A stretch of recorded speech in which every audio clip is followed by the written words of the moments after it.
Okay, distance casting. The group this morning, we just talked about the basic cast and the elbow, the forearm, the wrist, and a bit about hauling. So, given what I've seen here, you blokes all want to cast past that. You want to cast that, that 80, 90, 70 feet. As distinct from getting the 20 or 30 foot stroke. Let me preface all my remarks by saying that the casting technique is the same irrespective of whether it's 20 feet or 200 feet. It looks different, but when you break it all down, the movement is still first the body, then the arm, then the wrist, then a block or a stop, and then a repositioning for the next cast. So the back cast is forearm, wrist, block, stop, then reposition for the forward cast. The forward cast is forearm, wrist, block, follow through on the delivery. Alright, so the technique's the same. It's all what governs the loop is the movement of the forearm.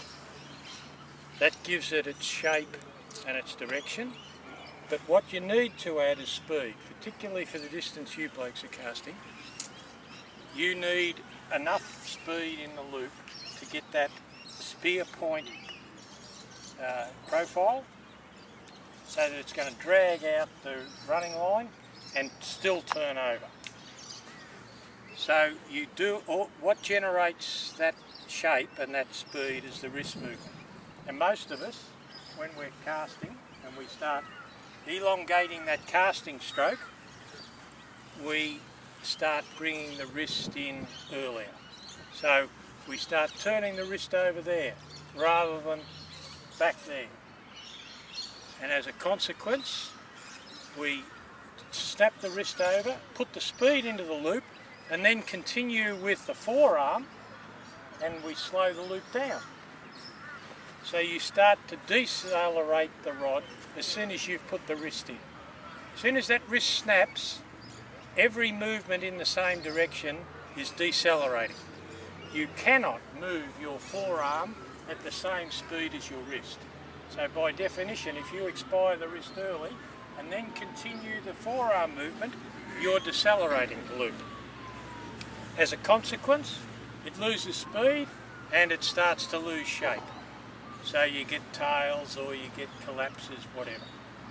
The key to distance casting is to leave the wrist the last movement. Once the wrist is snapped over and blocked or stopped, that's the end of the movement in that direction. Alright, the next movement is forward. And on the forward cast, once the wrist snaps, blocks and stops, the next movement is back. Okay? Now, why that's so important is because it's critical to coincide the wrist with your haul. You want the haul to add speed to the line. If the wrist adds speed to the line, to maximise your acceleration, you want the haul and wrist to coincide.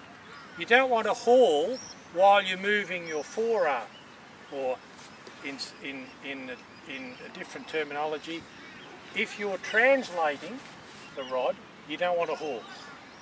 It's only when you rotate the rod do you want to haul. So that movement all the way back there is translation, no rotation. It's all forearm, elbow movement, see? On the one line, there, and no haul. The hands are moving together. All right, that's translation at the extreme for distance casting. So all of that is translation in a straight line. Forget what the rod tip's doing for the moment. It's about what you're doing with the thick end of the rod. So it's single planes, like we spoke about this morning, and straight lines, right? That's a straight line. That's a straight line.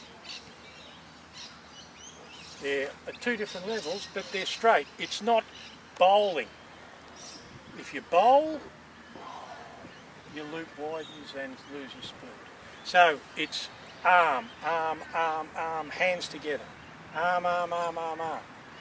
That, every millimetre of that movement back is bending the rod because, sorry if I can pinch a rod.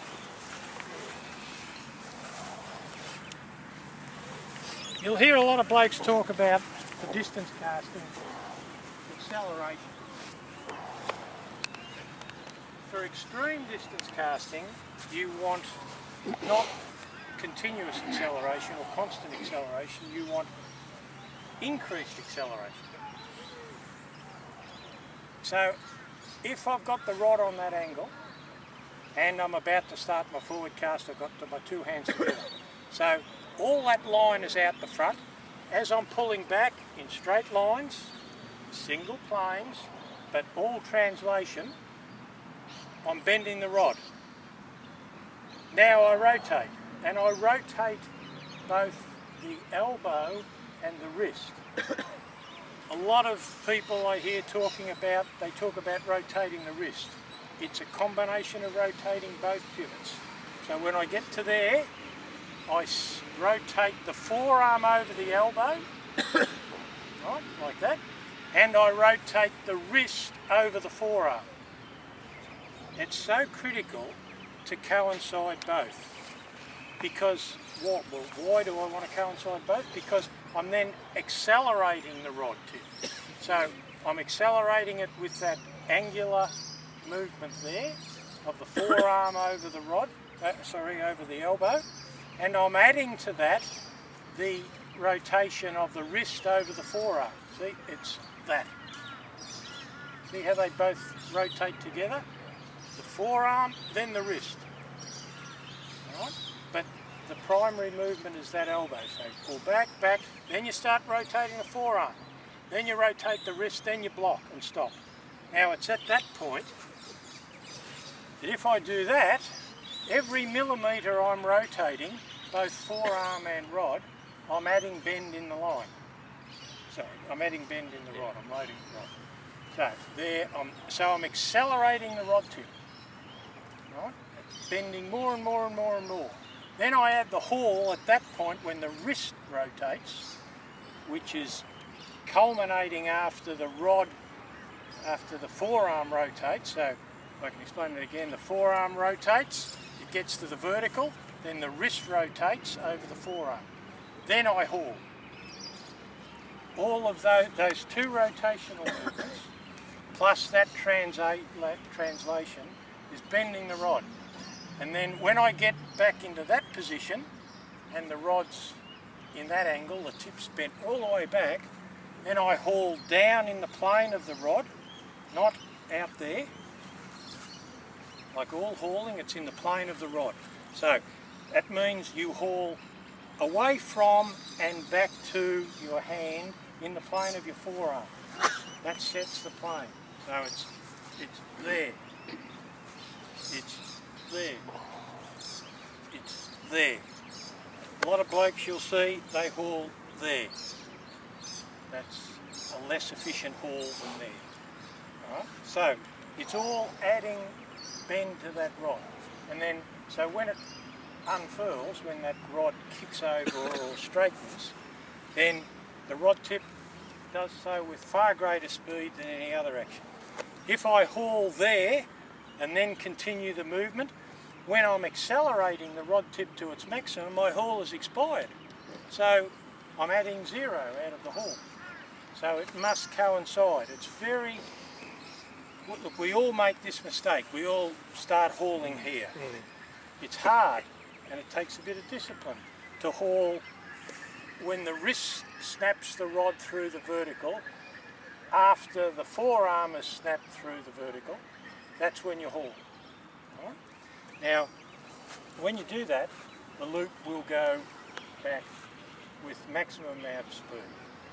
And that's where you get those really tight, fast loops. Now, the forward cast is the reverse of that. So I haul, rotate the forearm around the elbow. I then rotate the wrist, or the finger, the hand around the wrist, which is by definition around the forearm. and then I haul when the rod goes through the vertical, and I block. Now, at the extreme end, I might then, as the loop's unfurling, I might reposition the rod to that position, so I increase the travel time and the rod stroke, and therefore the loading propensity of the forward cast.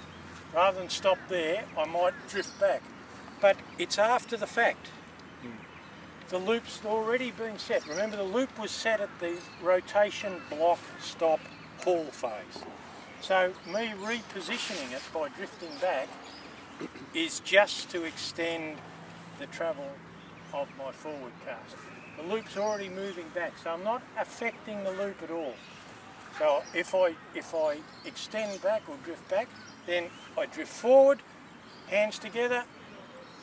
I get to that stage in front of the shoulder, so I'm now using all the muscles, the big muscles in my body, backs of the legs, back, shoulders, onto that position. No rotation yet, no haul, but the rod's bending. I'm dragging it forward or translating it forward on an angle of about 10-15 degrees, and the line's dropping behind it. It's bending, bending, bending, bending, bending. It's only there that I'm about to bring in the rotation.